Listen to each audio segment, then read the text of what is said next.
Assalamu alaikum. Peace be unto you, and welcome to Sajdah's Monday morning motivation. Let's get this day started right. Let's get the week started right with the right energy. So sit back, tell a friend, like, subscribe, and share. Give y'all time to get in the room and give the algorithm time to let y'all know we're live. And we'll be back in about 2 to 3 minutes. All right.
O Allah, guide me among those whom Thou hast guided thee right, and preserve me among those whom Thou hast preserved, and befriend me among those whom Thou hast befriended.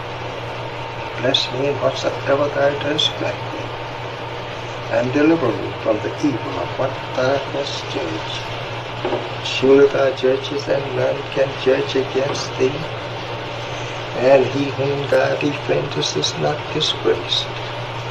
Blessed art Thou, O Lord, and exalted be Thee above what they set up besides Thee.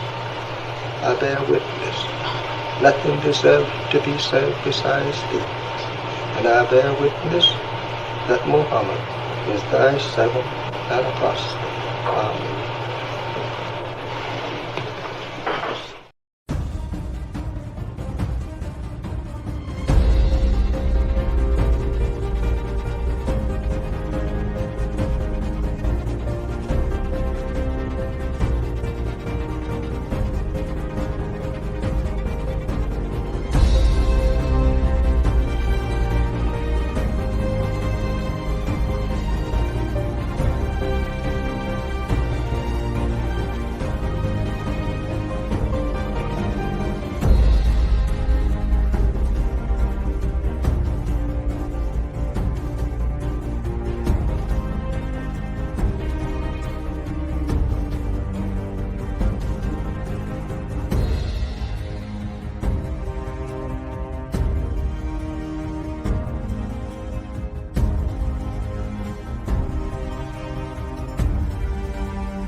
Assalamu alaikum and happy Monday. Welcome to the Sajdah Monday morning motivation.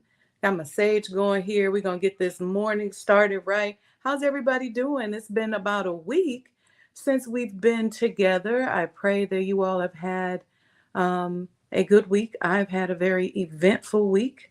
And so we'll be sharing a little bit more of that very soon. Um, a couple of updates.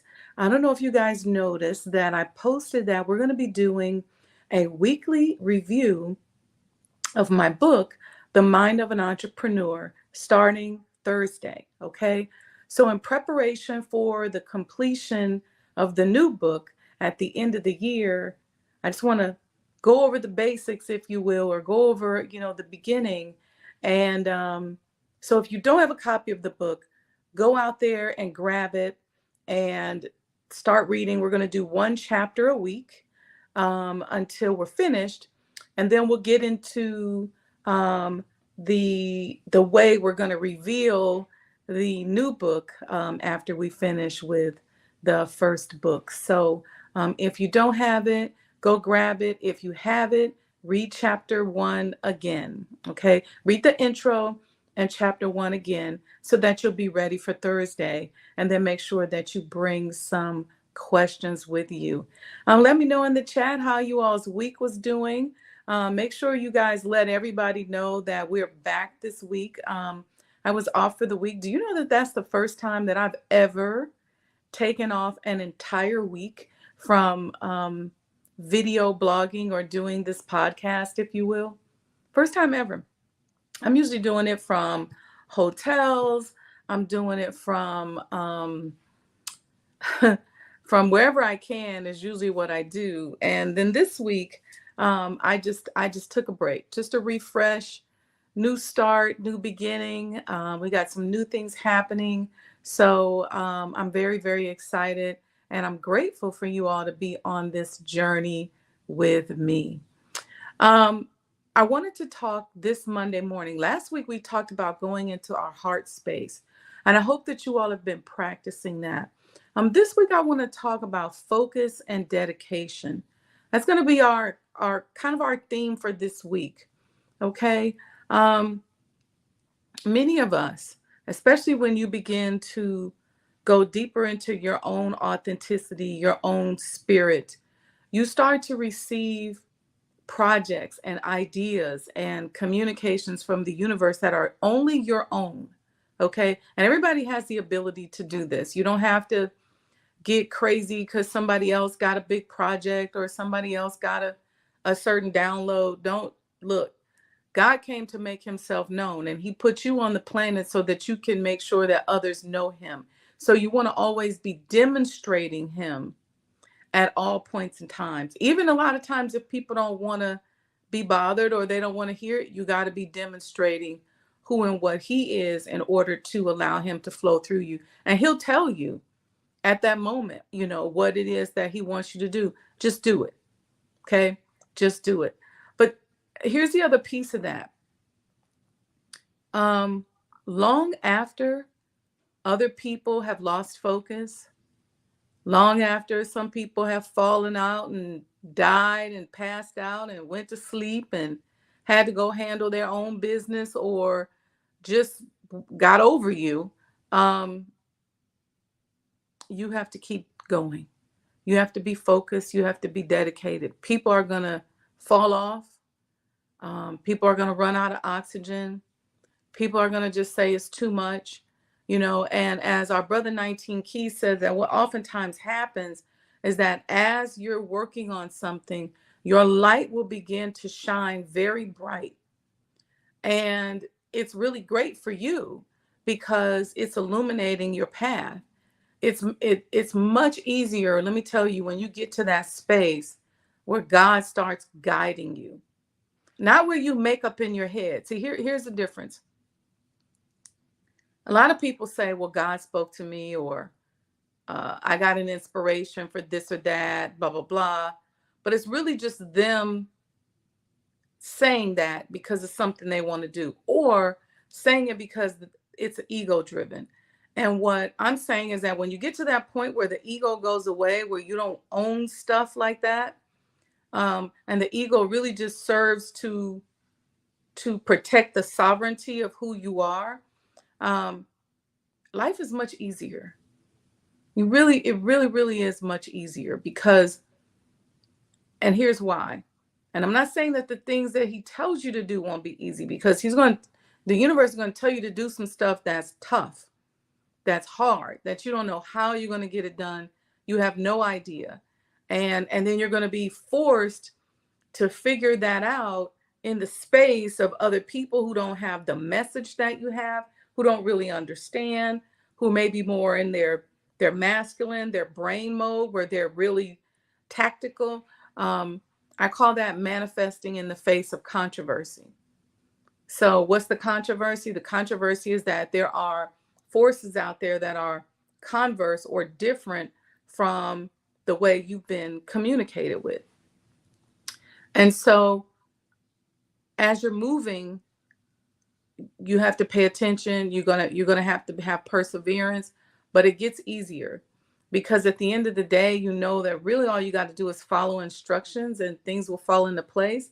That becomes hard too, because you feel like you kind of got to figure it out, and in a lot of senses you do. But again, like I said, the biggest challenge is dealing with people who are not on that level. And what do I mean? If God tells you to go do something and you don't necessarily have the money to do it, well, the people on the other end that you got to go get this stuff from, they didn't get the communication, they didn't get the memo. So you got to figure out how to make it happen on this material plane so that you can fulfill that immaterial instruction, if you will. So I'm saying all that to say that this week, excuse me, I want us to really focus on our level of dedication and making sure that we are loving the way God loves. See, God is, we say it in the Quran, in Islam, he's beneficent, he's merciful. Um, so we want to be enacting that type of beneficence, that mercy. Um, He doesn't give up on people. Sometimes we have to set boundaries, because the boundaries that we have to set, we set them because we are not yet at the level where we can be like God and be beneficent and merciful.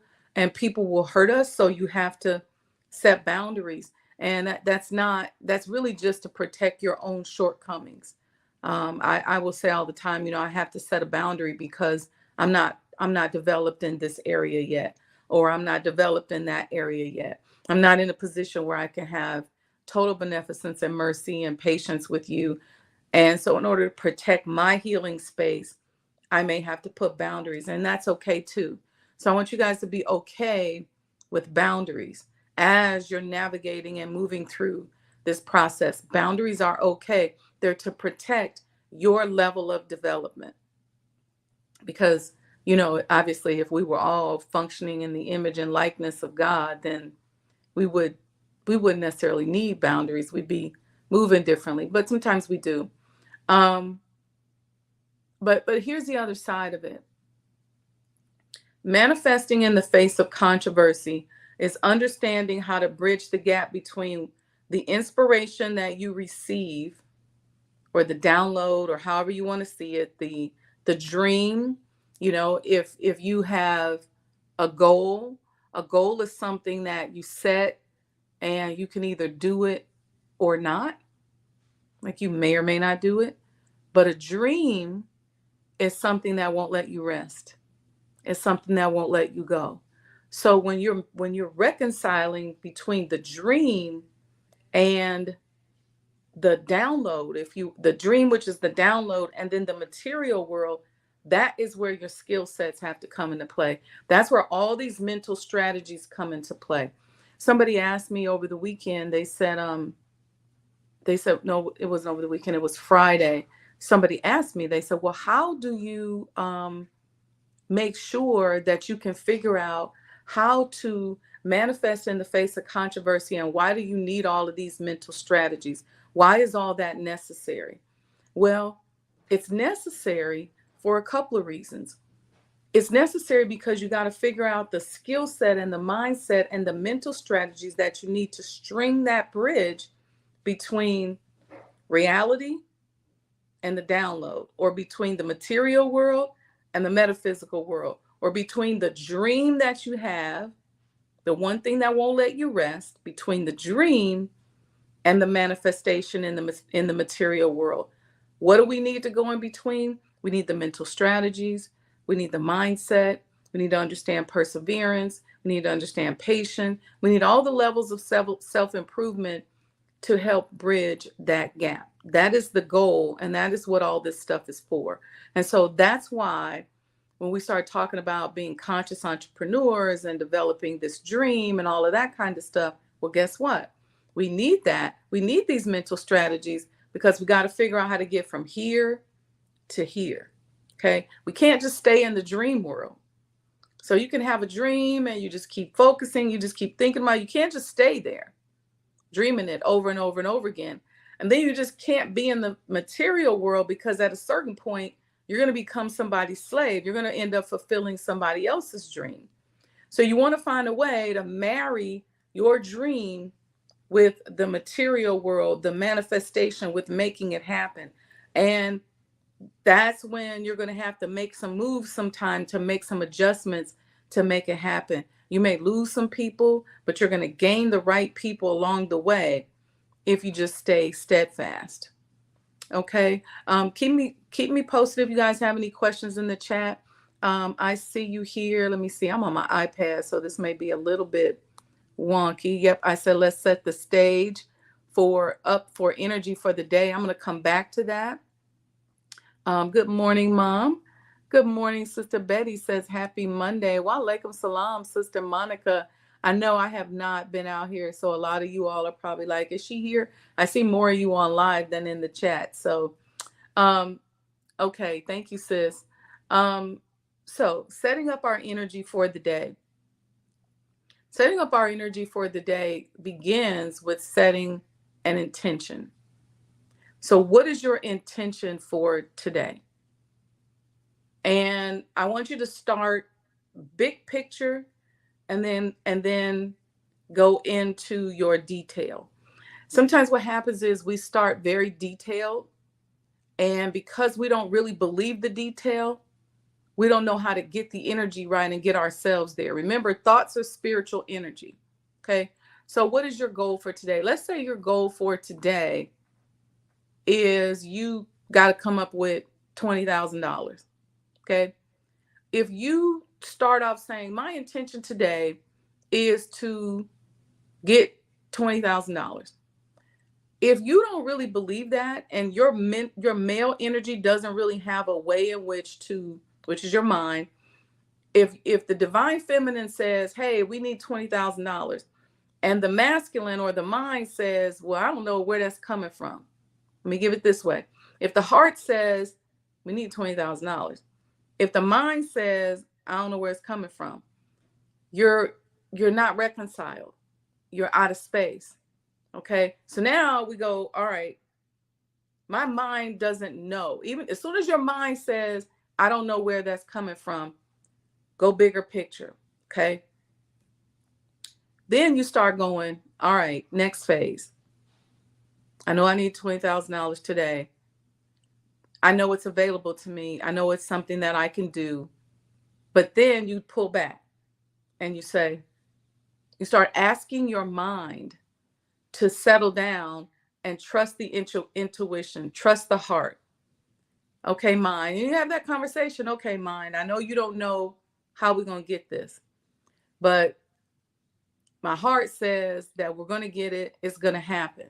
Okay. So let's just start there. Okay. And then you start asking your heart. Remember, your heart has intelligence. Heart, talk to my mind. This is how I deal with myself. Talk to my mind and let my mind know that in this moment, because it does not know how to do it, it would be beneficial for it to submit to you. And what that does is it stops your mind from going into overdrive and to thinking your way out of the process, because what the mind is doing is analyzing, and it's analyzing the same data over and over and over again, and it's not going to get any different results. So what the mind then will begin to do is sort of sabotage, like it's not going to happen.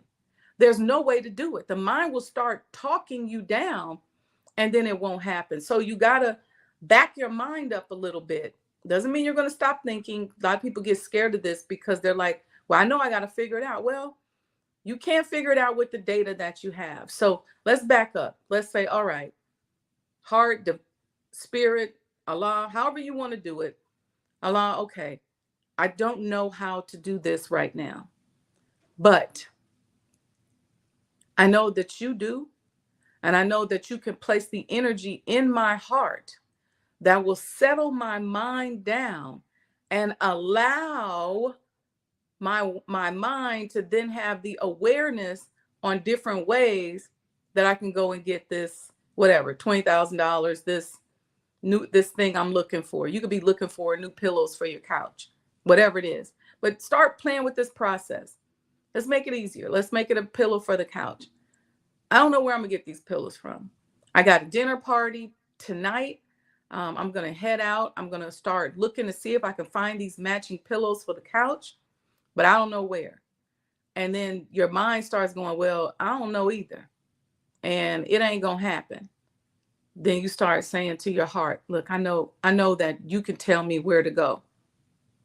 You can even pray on it if you want, but start playing with.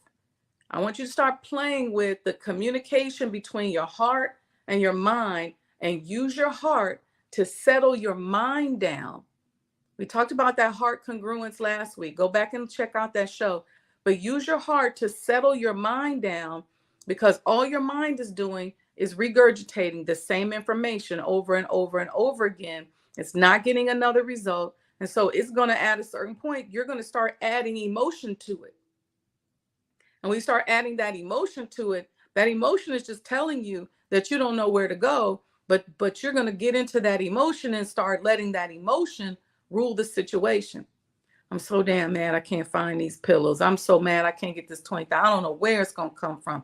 Or you start crying, or you get upset, or whatever emotion you add to, because you're just on a hamster wheel in your mind, that emotion is going to come. So when you see people a lot of times where they're just perpetually angry, they're just always mad, it's because their heart is not open, and their heart is not in control, and it's their mind that's in control, and the mind is constantly regurgitating information over and over and over again, whatever that information is. So what you want to do is play with your heart, play with that space, play with prayer, play with however you got to word it. And sometimes I play around with different wording. Sometimes it's just straight up, oh, Allah. Other times I say, you know what? I'm going to ask my heart to take over and let my mind get an opportunity to rest and settle down. And I'll go and meditate, and I'll do a heart meditation where I'm just feeling the calmness and the beauty of my heart. And I'm focusing on my heart, and I'm giving my mind a break. Okay. It's like a meditation that come out of that, say a prayer, and then sometimes you'll start seeing things spark. You'll see little ideas come to you like, oh, I didn't think about that. I didn't think about checking that store. Or, oh my gosh, I didn't forgot I had this over here. So you start getting sparks, and now you can start creating some movement, wherein before you were stuck on the hamster wheel because you didn't have any new information. Now, when you go into that heart space and let the mind rest a little bit, now things start popping a little bit. You got some sparks, you got some things you can look into, and you just want to keep doing that and keep playing with that. And then pretty soon your mind will learn to calm down and trust your heart, trust a little bit more, and work in conjunction with the heart. And so now all the different ways that Allah will communicate with you can become open and come into fruition for you. So meaning there may be a dream. Well, now you can get the dream because you're not in your head. You're not scared. You're not angry. You're not mad. See, when you see those extreme emotions coming in, that means that you've run out of options mentally. And if you run out of options mentally, that's okay. Just know where to go to calm yourself down so you can hear those mental options. Okay. Does that make sense? Any questions to anybody? For anybody, I see good God coming in. Thank you, sir. I see RJ Funches says, Assalamu alaikum. Good morning, all. Wa alaikum salam. Thank you. Let me know if you have any questions about this. But this is a way that you begin to play with yourself so that your mind can function at its truest capacity. The reason why a lot of times they say we only use 10% of our brain is because we get a few data points and we just keep regurgitating them over and over and over again. Over and over and over again. Everything, every problem that comes to you, everything that God puts on you or in front of you, the answer is at your disposal. And I know this sounds so hard, especially for us as Black people. We are in, such incredible conditions nowadays. It becomes difficult for us to see our way out of it. But mentally, we have to stop regurgitating the information that we have over and over again, wherein the person who hurt us always looked like this. The person who hurt us always said that. We keep playing that same book, that same record over and over and over again. Go to a space, let that mind settle down, and then go into that heart space. Because God may now say, well, you know what? I'm going to communicate with her this way. I'm going to give her a dream, or I'm going to send it in the form of nature. I'm going to send a bird or an animal, or I'm going to give a phone call. But when you're in your brain and that phone call comes in from somebody who either can help you get the answer, or who has the answer, or who can help you, what do? Because you're in your masculine mental space, you start talking to that person, and then you just start talking. It's all about you. Boompa, boompa, boompa, boompa, boompa, boompa, boompa, boompa, boompa. And then the person knew they felt inspired to call you. They felt inspired to reach out to you. But whatever it was, they just go, okay, they just forget it because you just bulldozed the conversation. So go into your heart, and the heart is going to tell you what to do, when to do it, what not to do. It's going to help regulate some of that mental energy sometimes. So that's our theme for this week, is to practice that. We didn't go this deep into it when we went into the heart meditation, but I want us to practice that. If you've got something you're working on, something you're trying to solve, stop for a moment and go into your heart space. Don't go into your heart space and then come right back and bulldoze with your brain. Go into the heart space, stay with that vibration, and then see what else comes to you. And then what else comes to you? It may be a phone call. It may be go here, go there. You just never know. You never, ever know. I was talking to somebody 2 weeks ago, and the sister said that she just was like, look, I am ready for a relationship. And so she started practicing this heart-mind connection, and she got a little frustrated because she was like, something was like, you know what, this ain't working. I don't know what you think you're doing. She did one more meditation on it and just decided to go out, and some told her, go get yourself some lunch. And she said that when she's working, she rarely gets up and goes out for lunch. She got up, went out for lunch, and next to her, she met somebody. Now, it's only been 2 weeks, so they don't know if that's the one. But I thought it was very powerful. And I was telling her, I said, that is you working the magic that is already within you. You listened to that intuition, that spirit that said, get up and go out. You got up and went out. And this person was sitting next to you and had been having the same or similar prayer. And I just repeated to her, I said, the person you're looking for is also looking for you.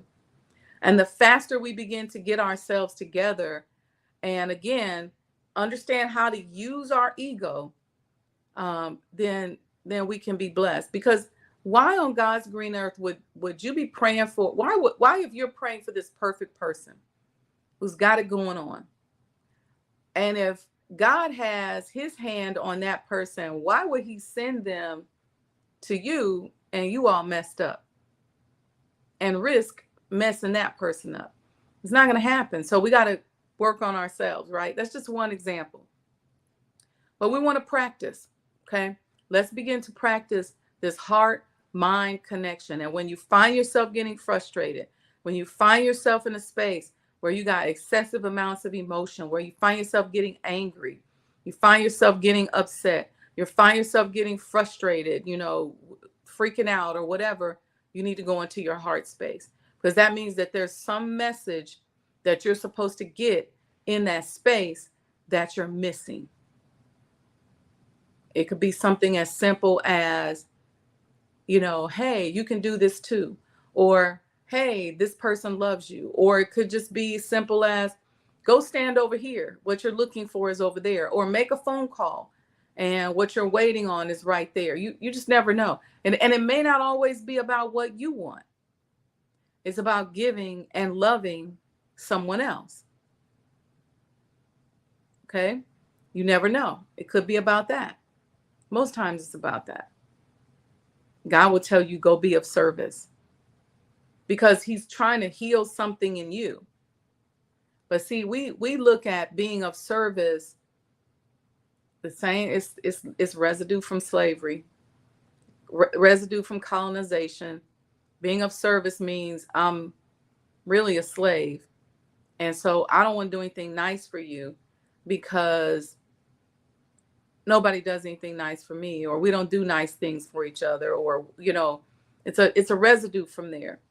And a lot of us look at being of service and doing something for somebody kind of akin to slavery. It's unfortunate, but we do. But oftentimes when we're of service to somebody else, it's really just God trying to open us up, because he wants to give us more. But because we're so closed, we can't see what he's trying to give us. So he forces us or breaks us open. And it may start with little things like just telling you to give to somebody, serve somebody, support somebody. Then what that will do is it will then begin to open you up. Okay. Last couple of things I want us to do is I want us to stop this week, work on stopping comparing yourself to other people. Don't worry about it. I don't care how old, how young, how light, how dark, how tall, how short, how skinny, how fat, I don't care. Stop the comparison. Go deep into who you are and figure out what you showed up on the planet to do. Don't worry about what gifts and talents that person has. Don't worry about how God is using that person. Focus on how you can be of use. And you know what? The first thing you have to do is you have to ask. Somebody asked me this recently. I said, many years ago now, I want to say probably, maybe like in the 90s, I asked God two things. I said, allow me to be a conduit to you, of your conduit. Allow me to be your conduit. And if you allow me to be your conduit, I'll clean up this conduit so you can flow better. I know right now the conduit or the pipe might be a little clogged and it may have some places where it's a little dirty, but I'm going to work on cleaning it up so you can flow through. If you would just use me. Just use me. And I remember exactly where I was sitting and what I was doing when I prayed that prayer for the very first time. It's very, very powerful, powerful prayer. And then I asked, I've always been conscious of bridging the gap between the dream and the material world. And I remember asking God, I said, as I'm reconciling those two worlds, and you give me certain gifts and certain skills, whether they be mental skills or heightened intuition or whatever those skills are, I promise you, I will use them for your good. Those two prayers I prayed, I think it was 1990. I had literally just gotten out of college. And I was sitting down and I said that prayer. I was sitting in the mosque, in mosque number 74, and I prayed that prayer. And I've tried my best to walk that life of love, in the midst of, challenges and controversies. It gets frustrating, it gets uncomfortable. Um, and but it was a very important prayer, and it's something that I just kept praying, and I kept staying committed to, and it has taken me all around the world, and in a lot of spaces that I didn't understand why I was there or what I was doing. I just tried to be the reason that doors open and opportunities were opening for other people, not always being about me. How can I open the doors for somebody else? How can I be a blessing to somebody else? Um, and that's even if I was looking for a job, because in looking for a job, I'm going to go and be a blessing to somebody else. I'm going to be the reason that a door opens for them, because they may create a position. Um, they may end up having more revenue because they put me in a certain space, but I try to be the reason that opportunities open up. Some people have not even done anything nice for anybody. So if I give them a chance to do a nice thing for me, then maybe I'm opening them up to something. But you guys get the concept. Being that door, being an opportunity, and the reason that doors open for other people has been an important theme of my life. Always wanting to be an asset to others. I never want to look at somebody and go, okay, I'm a liability. I know I am. And even if a person, and I don't mean this on an immature level, because even if a person has to help you, don't look at it as, or if a person helps you, don't look at it as you're being a burden on them. You should make sure that you look at it as you're providing them an opportunity to be of service. Seriously. Because again, some of us are so close. Some of us live a life of subtraction. We are always trying to be safe. We don't want to stretch. We don't want to extend beyond what we want. We're always worried and insecure. So when we're like that, then we pinch ourselves off and become very difficult for God to use us and come through us. When we open up and certain things aren't that important anymore, but just opening up and allowing somebody to be of service to us, being of service to others, allowing someone to love us, making sure that we love others, being open to and allowing flow, allowing that vibration to raise, being conscious of vibrations. What programs are you looking at? What programs are you looking at before you go to sleep at night? That's a big one, right? Some of us like to look at raunchy stuff and scary stuff, and then we go to sleep on that, and our subconscious mind plays it over and over again. Look, even if that happens, here's the thing, and I don't want us to be spooky. Let's say you're watching something and you fall asleep, and you don't really want that in your subconscious. All you got to do is just get up and do your prayers and a meditation and recharge yourself, turn off the TV and go to sleep. So if you fall asleep at 10 o'clock and you wake up at midnight and the TV's watching you, then get up, turn off the TV, go do your meditation and your prayer and get back in the bed and go to sleep. You just got to recalibrate yourself. These are things that you can do yourself. Don't just look. I know sometimes it's easy to go just click off the TV and just go, "Ooh, I'm tired." But take a moment, get up, go to the bathroom, put a little water on your face, and then come back, relax, do a meditation, recalibrate yourself, say a prayer, and go to sleep. And that'll help you to prevent you from regurgitating that energy. Because see, all this stuff out here in the world, all this advertising, all this news, all these movies, all these shows, it's all programming. It's designed to program us. And so you want to get around that algorithm, if you will. Okay. Um, and that's a way to do it. I hope this helped today. Just some mental hacks. Y'all know me. I'm all about working on this big old computer that we have called our body. It's a magnificent machine, and there's so many ways that we can hack it and we can pay attention. There's ways in which, if you got kidney issues, you can understand what emotions are associated with the kidneys. If you have liver issues, you can understand what emotions are associated with the liver. If you got heart issues, you can do that. If you've got diabetes or some other disease, you can figure out what emotions are attached to that disease process, meaning what thoughts are going through your brain that are causing the cellular structure to alter in a way. Did you do something really crazy when you're young and you just zapped your body? Well, now you just got to figure out what you got to do mentally to put yourself back on course. And this is a magnificent machine. Trust me, you all can do that. If you're out here right now, you might not feel so good about yourself. You can figure out what it is that you need to think about mentally to make you look younger. You can figure out what you need to think about mentally and what your emotions need to be to figure out how to deal with, weight gain. Now, I'm not saying that you're going to be able to think your way out of 50 pounds, so don't think that.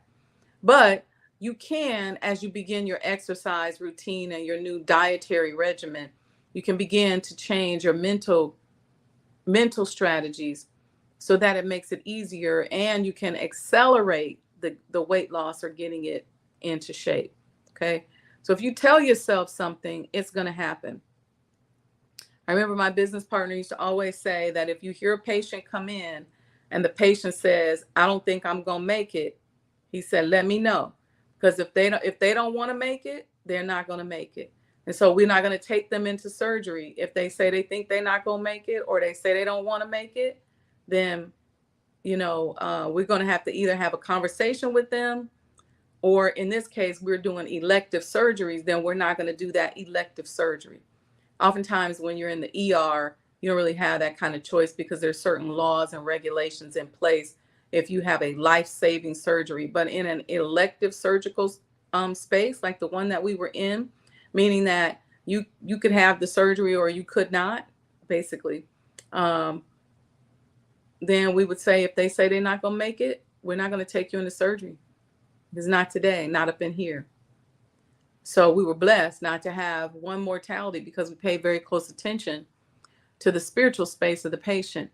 And if we needed to work on them and needed to help them kind of see things differently without even making it religious or, but making it very functional mentally, which really is that spiritual space, then we would do that. Walaikum salam, James Camouflage. Thank you for joining.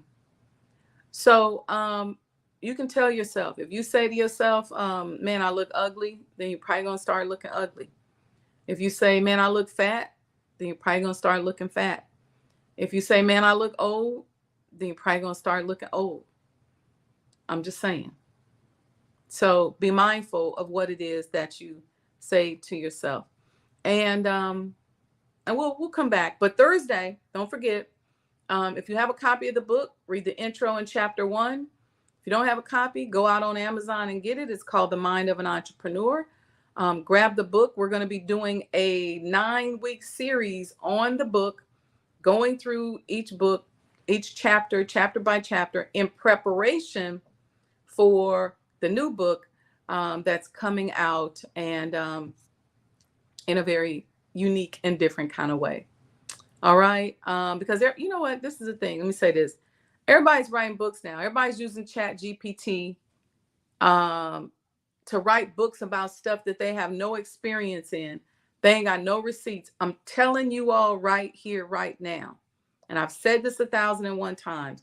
Before you hire a coach, before you read a book and believe what they're talking about, make sure the person has some receipts. Because if they ain't got no receipts, it could be a 12-year-old child using Chat GPT to write this book. Now, it doesn't mean that you might not find a few things in there, But being that time is so precious, I'm not about to waste my time on something that ain't somebody that ain't got no receipts. I need the real deal over here. I need to come see Sister Sajdah. I need the real deal over here so that I can figure this thing out. I don't have time to go all the way around the mulberry bush and deal with somebody who got a chat GPT book or chat GPT or AI speech or whatever. And because right now, the AI they're working on their intelligence. Chat GPT is working on its intelligence. But you see, you can sit in front of somebody like me, listen to a podcast, somebody who's a coach or a consultant, and we can respond to you in real life time what you should do and how you should do it. You could say to yourself, well, AI could do that. AI could do that. But what AI can't necessarily do is feel you yet. We're going to get into that a little bit. But the real hack and the only way to God is through a human being. You're not going to get there through AI or chat GPT. You may get some resemblances of it,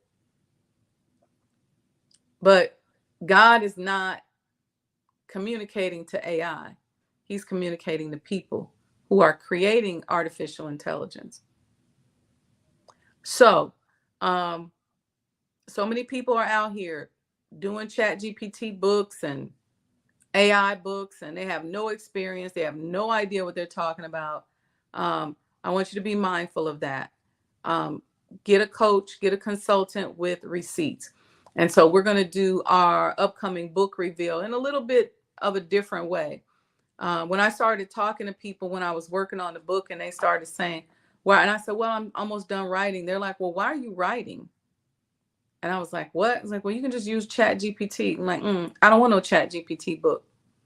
Then I started thinking, well, what is to distinguish my book from a book that's a chat GPT book in the minds of the people?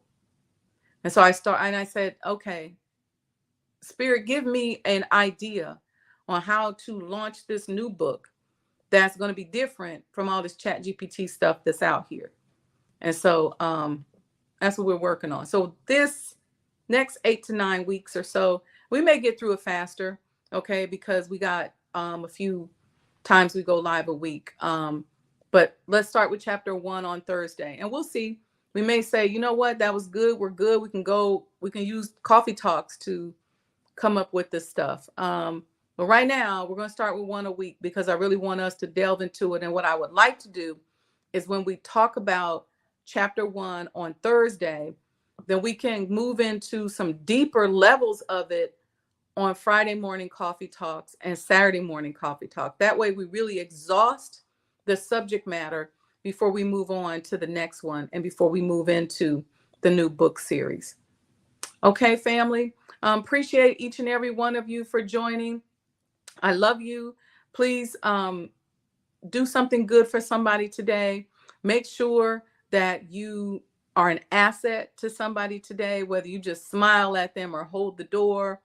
Make sure your energy is in a right space. Energy in a right space don't mean that you're a punk. Don't mean that you don't have boundaries. It just means that you're not in a carnal, low-level way of thinking. You're not necessarily looking negatively at every single thing and everybody, or, making everything,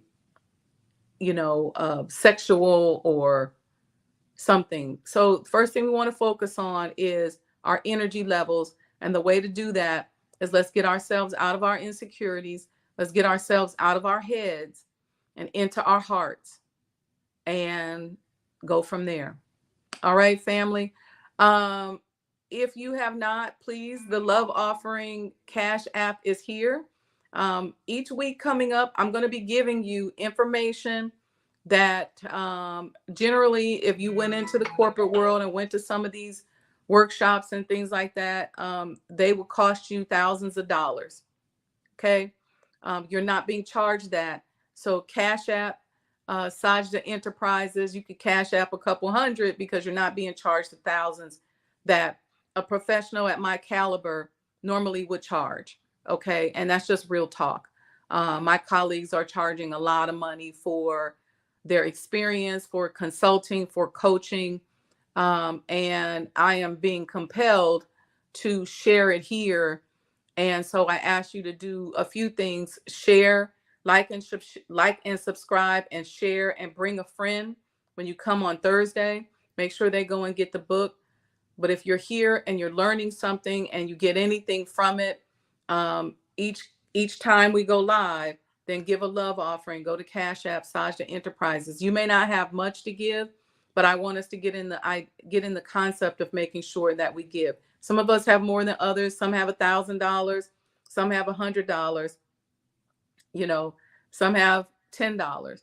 It really just depends on where you are and where your spirit is. But if this is life changing, it's worth it, and it will cost you a grip to get it for free, or to not to have to pay for it. That's what it will cost you. Dr. Uncle Phil says peace and love. Thank you, Dr. Uncle Phil. All right, family, I'm going to put the quick commercial up for the book so that if you have it, you can begin reading it. Start with chapter 1, intro in chapter 1. If you don't have it, go to Amazon, order the book. You still got time to get it. It'll be here. It's a short book. I wrote it like that intentionally. I went over it and packed a lot of information into it. The book initially was 300 and something pages. We cut that down in half. And then I took the other half and began to build out some of the next book, which we're going to be going into coming up real soon. Okay, family. Love you all. Wishing you all more peace and goodness than you've ever experienced or imagined. Make sure you like and subscribe and share. Tell a friend, bring a friend next time, and give a love offering at Cash App, Sajdah Enterprises. Peace and blessings, family. Make it a wonderful day. And don't get in your head. When you find yourself getting in your head, go to your heart. Let that head get a rest a little bit. All right. Peace and blessings.